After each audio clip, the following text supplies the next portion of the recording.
Hi, I'm Brisa Miramontes, and on today's episode, I will be discussing the history and current events of Cambodia. Cambodia, formerly known as the Khmer Empire, is a Southeast Asian nation home to 6.5 million people. This country is widely known for housing one of the largest religious monuments in the world, the Angkor Wat. Located in Siem Reap, Cambodia, the name, which originated from the Khmer language, translates to Temple City.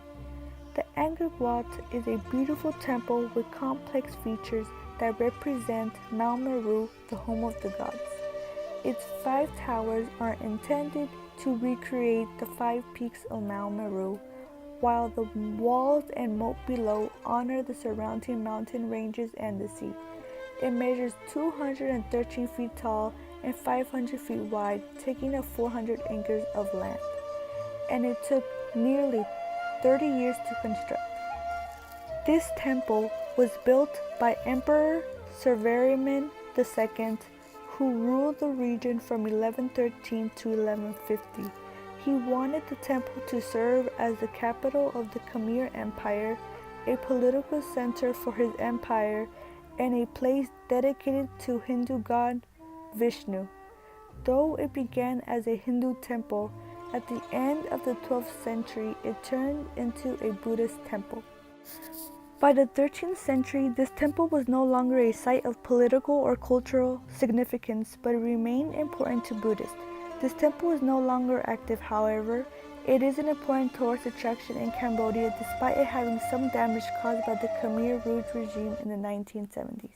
Moreover, the Khmer Rouge regime, or Communist Party of Kampuchea, of the 1970s were responsible for carrying out the Cambodian genocide, which still greatly affects Cambodia's economy today. Cambodia is the second poorest Southeastern Asian country in the world and was categorized as a least developed country up until 2016. In 1975, the Khmer Rouge regime tortured and killed 1.7 to 2 million Cambodians during their 4-year reign to reach their goal of turning the country into an agriculture-based nation. The Rouge emptied out the cities and evacuated millions of people to labor camps where they were starved and abused. Everybody was a target. Doctors, educated people, monks, the rich, and even children and babies. Starvation served as an effective tool to dispose of people, but when it started to take long before the people died, they began executions. Survival was determined by one's ability to do work on the collective farms. This meant many of Cambodia's elderly, handicapped, ill, and children became targets due to their inability to undertake harsh manual labor. The Khmer Rouge created hundreds of killing fields, which were sites where millions of people were brutally killed and buried. Fortunately, this inhumane act ended on January 7, 1979, when Vietnam launched a full-scale invasion in Cambodia and Pol Pot was overthrown. The mass killings left the country with a disorganized age demographic. Because many of the older citizens were murdered, the country has been left with a very young population. 64% of the population is under the age of 40. This issue can be seen in a current problem that Cambodia is facing today. This year, Cambodia is facing major economic blows as the EU, or European Union, threatens to end a trade deal. The EU, a major trading partner, is investigating the government's deteriorating human rights records and considers revoking a special trading deal with the country. For 17 years, Cambodia has benefited from preferential access to the EU under a program called Everything But Arms, or EBA. It allows Cambodia, which is known to be a vulnerable developing country, to pay fewer or no duties on all their exports to the bloc, a combination of countries, except weapons and ammunition. This trading deal has contributed to a period of rapid economic growth in Cambodia, but Cambodia lacks focus on human and labor rights, which can eliminate their access. Cambodian people are worked to death with inadequate pay, horrible working conditions, long hours, and no safety within their job. The lack of human and labor rights are more overseen in the brick industry. In this industry, the people make the bricks that are used in making buildings and houses. They help the country's construction sector, but they get paid little to no money.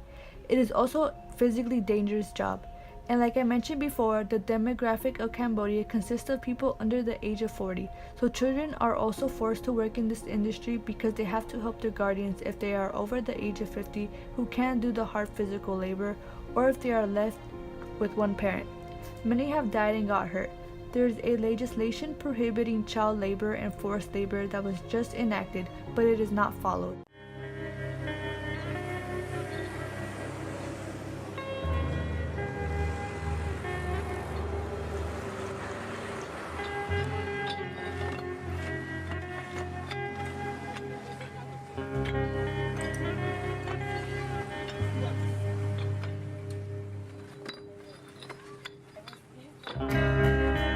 Cái nâng phải đọc năm mà nâng mua rồi tận à nâng về phật láng cột máu chui đất ếch hay nâng ba cái trạ đã ếch châu lò để nhóm chắp đi thời ca nên nâng ở dụ 7 năm lấy ở dụ phèn đọp.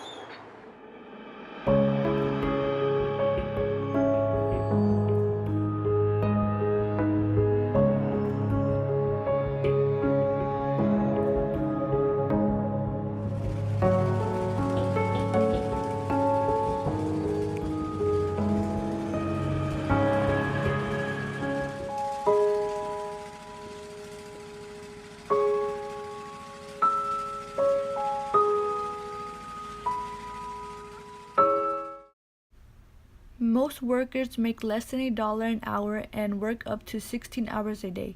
Life-threatening illnesses and amputated limbs are seen more and more in this industry because of the dangerous machinery used. Not much is being done by the government and Prime Minister Hun Sen to save their preferential access with the EU. Currently, their access is temporarily suspended, and if they don't act fast, in less than 6 months, their access will be revoked for good and they could lose millions of dollars that help their economy thrive. Lastly, if the problem with the EU is not enough to hurt their economy, climate change can also be a contributor. Towards the last few months of 2018, Cambodia has been facing major temperature changes that have made its way to 2019 and have greatly affected the lives of millions. Cambodia is mainly an agriculture-based nation because of the Khmer Rouge. The country is not specialized in any other major sector except agriculture. Majority of the Cambodians earn their living through farming, but climate change severely affected the work of the farmers last year and the beginning of this year. Rice production has fallen, money is being lost, and thousands of families are left without water. Temperatures are rising and the rains are no longer as regular as they once were. Cambodia has been ranked among the Southeastern Asian countries most vulnerable to climate change. Many Cambodians rely on agriculture. Climate change leads to droughts or floods, and both have a big impact on Cambodia's agricultural lands. Droughts and floods ruin the land for the crops to grow in. There has been a lack of rain in the current wet season of Cambodia, which typically arrives from May to October, but also a lack of rain in the dry season, November to April. This lack of rain has caused many people to struggle in producing any rice to sell. Rice is a major resource that helps Cambodia make its money. Rice production has fallen tremendously, which means people have to sell rice for a much lower price than they already do. A kilogram of rice is usually sold for 18 to 20 cents, but now it will sell for even lower. Workers are having a hard time making any money, just like this Cambodian woman. I have not been able to produce enough rice this year because it has only rained twice. I'm 8 months pregnant and all the money I had for my wedding, I used so I could eat. Also, the lack of rain has caused a water shortage for thousands of families. People must go to ponds or any water sources they can find to receive water for their daily needs. The lack of water in lakes and ponds have also affected the amount of fish in it. The number of fish is decreasing rapidly. There is no real solution being created to tackle this problem, but Prime Minister Hun Sen has asked farmers to only grow during the wet season and not the dry season because water needs to be conserved, and to limit crop production to only one. The people are mad at this request because growing during the dry season helps them earn a little more money to support their family. Thankfully, countries like China are helping Cambodia by providing the farmers with a new irrigation system to access water for their rice farms. Hopefully, the Cambodian government and Prime Minister Hun Sen can come up with solutions to help their problems with the European Union and climate change. Thank you for tuning into this week's episode. I am Brisa Miramontes.